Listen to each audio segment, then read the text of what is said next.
जरा सोचिए, भारत में एक संस्था है, उसे विदेशों से करोड़ों रुपए फंडिंग के रूप में मिलती है। वो पैसा स्कूल बनाने में भी लग सकता है, अस्पताल चलाने में भी लग सकता है। लेकिन सवाल ये है कि अगर विदेश से आया पैसा भारत के अंदर किसी ऐसी एक्टिविटी को प्रभावित करने लगी जिसका असर देश की सिक्योरिटी, पब्लिक ऑर्डर या डेमोक्रेटिक इंस्टीट्यूशन पर पड़े, तो सरकार क्या करे? यही सवाल अब भारत की संसद से निकलकर अमेरिका तक पहुंच गया है। भारत के प्रपोज्ड FCRA अमेंडमेंट बिल पर अमेरिका के कांग्रेसमैन रिली मूरे ने सवाल उठाए हैं। अब भारत का जवाब है कि ये हमारा इंटरनल मैटर है। तो आखिर FCRA बिल से अमेरिका क्यों है परेशान? भारत के फॉरेन फंडिंग कानून पर क्यों मचा है इतना बवाल, जानेंगे हम इस रिपोर्ट में। सबसे पहले बात करते हैं कि FCRA है क्या। FCRA यानी फॉरेन कंट्रीब्यूशन रेगुलेशन एक्ट, ये वो कानून है जो भारत में विदेश से आने वाले पैसे, सिक्योरिटीज या दूसरी कंट्रीब्यूशन को रेगुलेट करता है। इसके तहत एलिजिबल ऑर्गेनाइजेशन को फॉरेन कंट्रीब्यूशन लेने और इस्तेमाल करने के लिए रजिस्ट्रेशन या प्रियर परमिशन और रिपोर्टिंग रिक्वायरमेंट का पालन करना पड़ता है। यानी बात सिर्फ NGO की नहीं है, बात है विदेश से आने वाले पैसे का सोर्स क्या है, पैसा किसे मिल रहा है, उसका इस्तेमाल कहाँ हो रहा है। FCRA फ्रेमवर्क में ट्रांसपेरेंसी, अकाउंटेबिलिटी और सवर्निटी से जुड़े प्रिंसिपल भी शामिल हैं। फॉरेन कंट्रीब्यूशन से जुड़े ऐसे एक्टिविटी पर रेगुलेशन है जिनका असर सवर्निटी, सिक्योरिटी, डेमोक्रेटिक इंस्टीट्यूशन या पब्लिक ऑर्डर पर पड़ सकता है। अब सवाल है कि कितना बड़ा है फॉरेन फंडिंग? क्या इतना जो नेशनल सिक्योरिटी को टेम्पर कर दे? जवाब है हाँ। आंकड़ा देखिए, PRSA के मुताबिक 15 जुलाई 2026 तक 14,449 FCRA सर्टिफिकेट एक्टिव थे और मिनिस्ट्री ऑफ होम अफेयर्स के आंकड़ों के अनुसार 2019 से 2022 के बीच 13,520 ऑर्गेनाइजेशन को 55,741 करोड़ फॉरेन कंट्रीब्यूशन मिला है। 55,741 करोड़ कोई छोटी मोटी रकम नहीं होती है, कोई छोटा फाइनेंशियल सिस्टम नहीं है। ये फॉरेन फंडिंग से education, health care, disaster relief, scientific research और कई सोशल वेलफेयर एक्टिविटी चलती हैं। लेकिन सरकार के सामने चैलेंज दोहरा है। यूनियन इंटरनेशनल कॉपरेशन को अलाउ करना भी है और फॉरेन मनी के मिसयूज को रोकना भी है। अब आया 2026 का FCRA अमेंडमेंट बिल। 2026 का FCRA अमेंडमेंट बिल 25 मार्च को लोकसभा में इंट्रोड्यूस हुआ था। और सबसे ज़रूरी बात है कि बिल नहीं है, मतलब अभी भी पास नहीं हुआ है। अभी जो है पार्लियामेंट में इस पर कंसिडरेशन बाकी है। लेटेस्ट रिपोर्ट की माने तो लोकसभा में 12 अगस्त को यह डिस्कस किए जाने की संभावना है। इस बिल का सबसे बड़ा हिस्सा उन सिचुएशन से जुड़ा है जब किसी ऑर्गेनाइजेशन का FCRA रजिस्ट्रेशन खत्म हो जाता है या कैंसिल हो जाता है। सोर्स मटेरियल के मुताबिक बिल एक डिजिग्नेटेड अथॉरिटी का फ्रेमवर्क प्रस्तावित करता है जिसके जरिए फॉरेन फंडेड एसेट की कस्टडी, मैनेजमेंट और आगे की प्रक्रिया को व्यवस्थित किया जा सके। रजिस्ट्रेशन रिस्टोर होने पर एसेट्स वापस करने का प्रोविजन भी प्रपोज्ड फ्रेमवर्क में है और अगर रजिस्ट्रेशन निर्धारित अवधि में रिस्टोर नहीं होता तो परमानेंट वेस्टिंग की प्रक्रिया लागू हो सकती है। साथ ही रिलीजियस प्लेसेस की कैरेक्टर प्रोटेक्शन और जुडिशियल अपील का प्रोविजन भी प्रपोज्ड फ्रेमवर्क में दिया गया है। सरकार का कहना है कि ये चेंजेस रेगुलेटरी क्लैरिटी और गवर्नेंस गैप्स को एड्रेस करने के लिए किए गए हैं। अब सवाल आता है, अमेरिका को क्या दिक्कत है? हम अपने देश में कर रहे हैं, अमेरिका के पेट में क्यों दर्द हो रहा है? अमेरिकी कांग्रेस रिले मूरे ने प्रपोज्ड FCRA चेंजेस पर पब्लिकली चिंता जताई है। उन्होंने वार्न किया है इंडिया को कि हमारे रिलेशन खराब हो सकते हैं अगर आप ये बिल पास करते हो। अगर आपके देश में कोई बिल लाने से किसी दूसरे कंट्री के पेट में दर्द होने लगे तो समझना कि वो बिल आपके लिए कहीं ना कहीं एक सही चीज है। फॉरेन फंडिंग से क्या क्या हो सकता है ये हमने कई जगह देख रखा है। मैं एग्जाम्पल नहीं दूंगा, आप खुद समझदार हो। एग्जाम्पल क्या ही दूं, मतलब हमारे पड़ोसियों को ही ले लो, फॉरेन फंडिंग बहुत आती है वहाँ और कैसी हालत है आप देख सकते हो। लेकिन रिले मोरे ने डायरेक्ट ये नहीं कहा है। रिले मोरे ने कहा है कि प्रपोज चेंजेस का असर क्रिश्चियन और रिलीजियस ऑर्गेनाइजेशन पर पड़ सकता है। मतलब अगर आप भारत में रह के हिंदुज्म का बात करो ना तो बहुत अनपढ़ किस्म के इंसान हो आप, लेकिन अमेरिका से कोई बात करे तो इंटेलेक्चुअल भाई। भारत ने इन टिप्पणियों को स्वीकार नहीं किया है कि क्रिश्चियन पे कोई असर नहीं होने वाला, मतलब उनकी फंडिंग पे क्या ही असर पड़ेगा, वो सही जगह खर्चा कर रहे हैं ना, हम बस मॉनिटर करेंगे कि हाँ खर्चा कहाँ कर रहे हो, और सही जगह करेंगे तो रोकने थोड़ी वाले नहीं नहीं आप नहीं कर सकते। अरे करो, कोई दिक्कत नहीं, लेकिन नेशनल सिक्योरिटी की बात आती है तो हमें ध्यान देना ही पड़ेगा।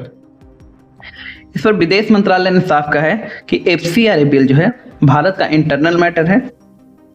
अमेरिका, और आपको एक बात जान के हैरानी होगी, अमेरिका खुद फॉरेन फंड्स और फॉरेन डायरेक्ट एक्टिविटी को रेगुलेट करता है। FARA चलता है वहाँ। अमेरिका अपने नेशनल इंटरेस्ट के हिसाब से फॉरेन इन्फ्लुएंस और फंडिंग को रेगुलेट कर सकता है, जो भारत अपना कानून क्यों नहीं बना सकता, यही सवाल है। अमेरिका में फॉरेन एजेंट्स रजिस्ट्रेशन एक्ट यानी FARA है। ऑस्ट्रेलिया में फॉरेन इन्फ्लुएंस ट्रांसपेरेंसी स्कीम है। UK में फॉरेन इन्फ्लुएंस रजिस्ट्रेशन स्कीम है। कनाडा ने भी foreign influence transparency and accountability framework बनाया है।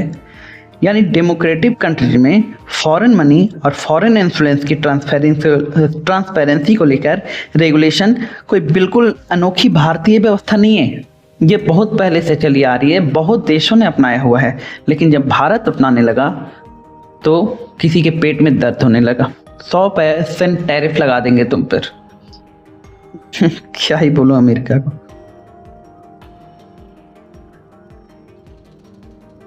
भारत का ये आर्गुमेंट है कि फॉरेन फंडिंग को रेगुलेट करना अपने आप में डेमोक्रेसी विरोधी नहीं है। असल सवाल यह है कि रेगुलेशन कितना ट्रांसपेरेंट, प्रोपोर्शनेट और अकाउंटेबल है। अब बात करते हैं फॉरेन फंडिंग और नेशनल सिक्योरिटी का कनेक्शन क्या है। देखो, हर फॉरेन फंडेड ऑर्गेनाइजेशन को सस्पेक्ट करना तो गलत होगा, ठीक है, कोई दिक्कत नहीं इसमें। लेकिन अगर किसी फॉरेन फंडिंग का इस्तेमाल किसी देश की sovereignty, public order, political process या इंस्टीट्यूशन को प्रभावित करने के लिए किया जाए तो वे सिर्फ फाइनेंशियल इशू नहीं रह जाता है, वह नेशनल इंटरेस्ट और सिक्योरिटी कंसर्न बन सकता है। इसीलिए FCRA में फॉरेन कंट्रीब्यूशन की रजिस्ट्रेशन, बैंकिंग ट्रेल, यूटिलाइजेशन और एनुअल रिपोर्टिंग जैसी व्यवस्था बहुत ज़रूरी है। और यही वजह है कि सरकार कहती है कि फॉरेन मनी भारत में आए, लेकिन उसका ट्रेल भी साफ दिखाई देना चाहिए। क्रिटिक्स का कहना है कि फॉरेन फंडिंग रेगुलेट करना अपनी जगह जरूरी हो सकता है, लेकिन सरकार को ऐसी पावर नहीं मिलनी चाहिए जिनका इस्तेमाल लेजिटिमेट सिविल सोसाइटी और ऑर्गेनाइजेशन एक्सेसिव कंट्रोल के लिए हो। देखो, जिनको ये फंडिंग मिलती है उनके पेट में तो दर्द होना ही है। मतलब सोचो, आप किसी कंपनी में जॉब कर रहे हो और सरकार बोल दे कि ये कंपनी खराब करिए, बैन कर देंगे, तो आप तो दिक्कत होगा ही आपको। बस वही दिक्कत हो रहा है। बहुत सारे NGO हैं इंडिया में, बहुत सारे ऐसे ऑर्गेनाइजेशन हैं जो फॉरेन फंडिंग की वजह से जिंदा हैं। कोई सरकार विरोधी बात करता है, कोई धर्म विरोधी बात करता है, ये भी फॉरेन फंडिंग है। इसका दूसरा पहलू भी यही है। कई जगह आपने देखा होगा कि डिजास्टर रिलीफ में काम हो रहा है, हॉस्पिटल में अच्छा काम हो रहा है, स्कूल में अच्छा काम हो रहा है, ये भी फॉरेन फंडिंग ही है। लेकिन सरकार को कम से कम पता तो होनी चाहिए कि ये इस्तेमाल जो फॉरेन से पैसे आ रहे हैं वो कहाँ इस्तेमाल हो रहे हैं, और सरकार बस यही करना चाह रही है। डिबेट यानी असली डिबेट ये नहीं है कि फॉरेन फंडिंग होनी चाहिए या नहीं, असली डिबेट है कि फॉरेन फंडिंग को रेगुलेट करने की सीमा क्या होनी चाहिए। और यही अमेरिका वाला एंगल वापस आता है। भारत कहता है फॉरेन फंडिंग आएगी तो इंडियन लॉ के तहत आएगी। गवर्नमेंट कहती है ट्रांसपेरेंसी और नेशनल इंटरेस्ट जरूरी है।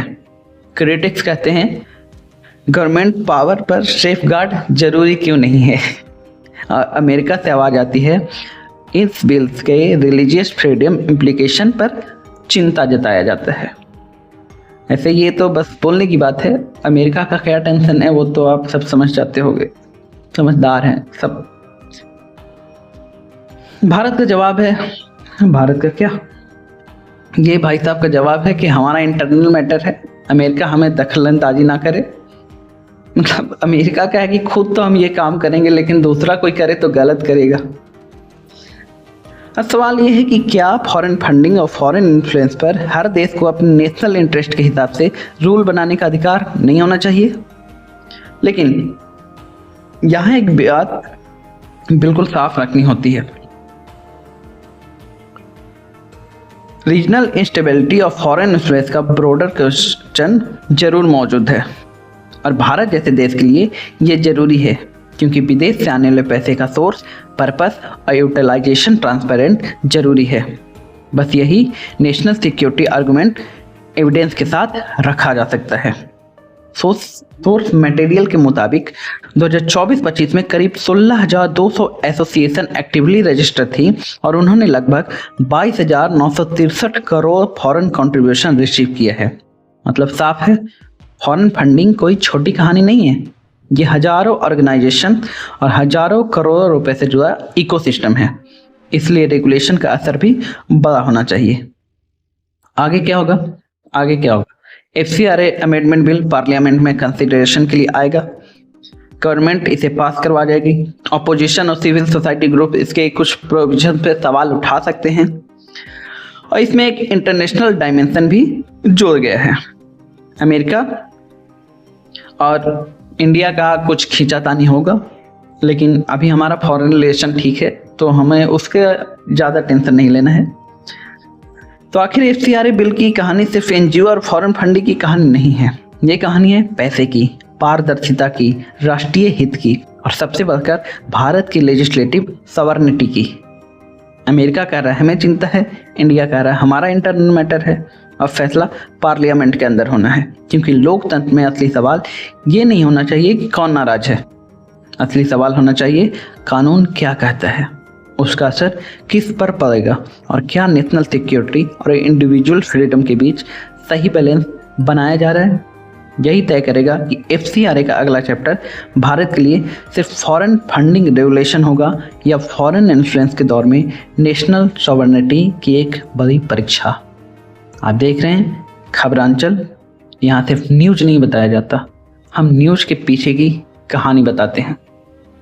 अगर वीडियो पसंद आई हो तो प्लीज़ लाइक द वीडियो और ऐसी ही खबरों के लिए सब्सक्राइब कर दीजिएगा चैनल को। मिलते हैं आपसे नेक्स्ट वीडियो में, तब तक के लिए जय हिंद जय भारत।